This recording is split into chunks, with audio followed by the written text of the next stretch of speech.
Bab 1 dingin, apakah kamu akan dimakan? Wow, wow, wow. Teriakan lemah bergema di ruangan sempit yang lapang itu.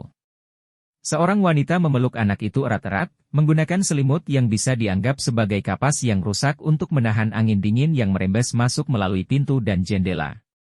Ruangannya sangat redup, persis seperti suasana yang suram. Lampu minyak sepertinya akan mati kapan saja. Wow, wow, wow. Tang San mencoba bersuara lagi, tetapi dia hanya bisa membuat tangisan yang paling dasar. Saya telah berada di dunia ini selama beberapa hari, ya, hanya beberapa hari. Dia baru saja lahir, yang baru berusia 3 hari. Tapi dia sudah merasakan firasat buruk yang dalam. Sebagai mantan Raja Dewa, untuk mengejar istrinya yang berinkarnasi, dia menyerahkan segalanya. Akhirnya, dia menerima sentuhan induksi sebelum kesadaran ilahi hampir mati, jadi dia datang ke dunia ini. Tidak peduli seberapa kuat dia dulu, dia juga terlahir kembali, sekarang dia hanyalah seorang bayi. Yang paling berharga adalah ingatan akan kehidupan sebelumnya, dan yang paling menyedihkan adalah sekuat apapun ingatan itu tidak bisa mengubah tubuhnya yang rapuh dan langsing. 3 hari setelah dia lahir, memakan susu mandul ibu dunia ini, dia bahkan masih tidak bisa memahami bahasa dunia ini. Bagaimanapun, ini juga membutuhkan waktu. Tetapi dia jelas merasa bahwa dunia tempat dia dilahirkan kembali mungkin lebih sulit daripada yang dia bayangkan. Dalam kehidupan sebelumnya, dia lahir di keluarga pandai besi, dan ayahnya adalah generasi pria kuat yang tersembunyi, dan dia bahkan memiliki bakat yang kuat. Tapi sekarang, kekhawatiran terbesarnya adalah apakah dia bisa bertahan hidup. Pencarian jarak jauh di alam semesta membuat indera spiritualnya hampir tidak membawa ingatan, dan di luar itu, dia tidak bisa melakukan apapun sama sekali. Tapi dia juga bisa merasakan betapa menyedihkan tubuhnya yang kecil. Ibuku, yang kekurangan nutrisi untuk waktu yang lama, menyebabkan tubuhku yang terlahir kembali mengalami kekurangan gizi secara absolut. Bahkan tangisannya sangat lemah. Di kehidupan sebelumnya, dia juga seorang yang memiliki anak-anak, dia masih tahu bagaimana seharusnya anak-anak yang normal menangis. Tetapi diri saat ini bahkan berjuang untuk menangis. Sepertinya bisa mati kapan saja. Meskipun dia tidak pernah berpikir bahwa dia akan terlahir kembali ke dalam sebuah keluarga dengan sendok emas di dalamnya, dia tidak pernah mengira itu akan begitu menyedihkan. Raja Dewa terlahir kembali dan akan mati kapan saja. Bukankah itu akhir dari segalanya? Menulis novel tanpa bab sebelum keseluruhan drama berakhir? Namun, dalam 3 hari yang singkat ini, dia masih merasakan sesuatu. Miliki sedikit pemahaman tentang dunia ini. Alasan mengapa saya merasa bahwa saya berada dalam situasi yang buruk memiliki hubungan yang sangat penting dengan pemahaman ini. Ia terlahir kembali sebagai manusia, setidaknya manusia yang tidak jauh berbeda dengan dunia dia dulu. Namun, di dunia ini, manusia tampaknya keberadaan yang sangat rendah hati, singkatnya, budak.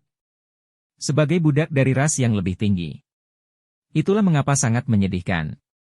Selama 3 hari, dia tidak melihat ayahnya di dunia ini, dia hanya bergantung pada ibunya. Setiap hari akan ada manusia lain dengan pakaian compang-camping. Diam-diam mengirimkan makanan kepada ibunya sendiri, demi mempertahankan kelangsungan hidup mereka. Ekspresi semua orang membosankan, atau mati rasa. Mereka sepertinya sudah terbiasa dengan situasi di hadapan mereka. Bagaimanapun, Tang San memiliki ingatan tentang kehidupan sebelumnya, dan kesadaran ilahi juga akan membuat jiwanya di dunia ini lebih kuat dari orang normal. Dan alasan terpenting mengapa dia belum mempelajari bahasa dunia ini adalah karena manusia ini jarang berbicara dan berkomunikasi. Bahkan jika itu berbicara, itu hanya beberapa kata. Bukankah ini dingin? Sudut mulut Tang San bergerak-gerak, dan dia tidak bisa menahan tangis. Wow, wow, lagi. Xiao, jika kamu berinkarnasi, kamu harus memberkati suamimu. Jangan katakan apa-apa lagi, berkati dulu suamimu untuk bertahan hidup. Kalau tidak, kita tidak akan bisa bersatu kembali sebagai sebuah keluarga. Kelemahan tubuhnya membuatnya tertidur kembali tanpa disadari. Dan sebulan penuh melewati hari yang kacau balau. Setelah makan sedikit susu dari ibu saya setiap hari, saya tidak mati kelaparan. Namun tidak ada keraguan tentang kelemahan tubuh yang kecil. Berdasarkan persepsi Tang San tentang tubuhnya, meridian kecil yang rapuh itu, tubuh lemah itu. Sudah hampir sebulan, saya khawatir berat badan saya sekitar 5 atau 6 kilogram, yang hampir sama dengan bayi normal yang baru lahir di kehidupan sebelumnya. Bang! Pintu yang rapuh itu tiba-tiba terbuka. Ini adalah suara terbesar yang pernah didengar Tang San saat dia datang ke dunia ini. Tanpa sadar membuka matanya dan melihat. Seorang pria dengan sosok kuat masuk dari pintu. Melihat penampilannya, Tang San tidak bisa menahan perasaan sedikit linglung. Karena ini benar-benar bukan manusia. Di dunia yang pernah dilihatnya, berbagai monster juga telah terlihat banyak, tapi yang ini pasti sesuatu yang baru di hadapannya.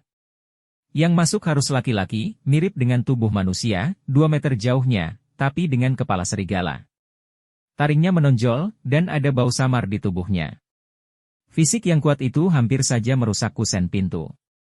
Sudah sebulan, berikan padaku. Manusia serigala itu meraung ke Ibu Tang San di dunia ini. Ibu Tang San memeluknya erat, air mata mengalir hampir seketika di matanya. Dalam sebulan, Tang San akhirnya bisa memahami beberapa kata dari dunia ini dengan sederhana. Saat ini, dia merasakan perasaan yang tak terkatakan di hatinya. Yang diinginkan manusia serigala ini jelas adalah dirinya sendiri, mengapa dia ingin pergi? Makan?